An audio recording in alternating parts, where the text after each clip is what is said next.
Welcome to our channel. Today we how to register for Target Circle rewards using your email. Easy tutorial step by step clearly. To register for Target Circle rewards using your email, start by opening your web browser. In the address bar, type in target.com and press enter. Once you're on the Target homepage, look for the account icon at the top right corner. Click on the account icon to drop down the menu options. From the menu, select Sign In if you already have an account, or Create Account if you're new. If creating a new account, enter your email address in the designated field. Follow the prompts to create a secure password. Provide any additional information requested, including your name and phone number. After filling in your details, review the terms and conditions before proceeding.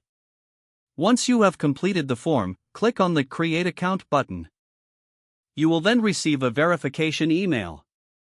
Open your email inbox and locate the verification email from Target. Click the link in the email to verify your account.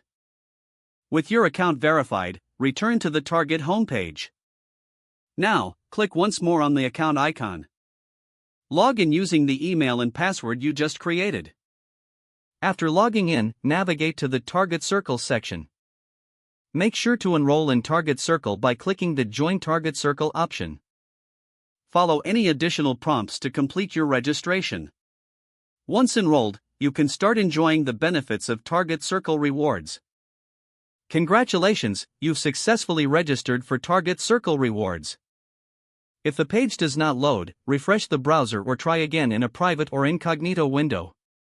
Make sure you are using the correct email address, then retype it carefully to avoid small typos. If your password is not accepted, use the reset option and create a new strong password you can remember. Check your spam folder for verification or security emails, then complete any requested confirmation steps. Enable two-factor authentication if available to improve account security and reduce unauthorized access risk.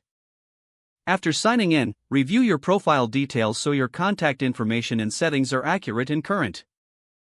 If you see an error message, note it down and try again after restarting your device and internet connection. Don't forget to like this video and subscribe to our channel for more step-by-step tech guides.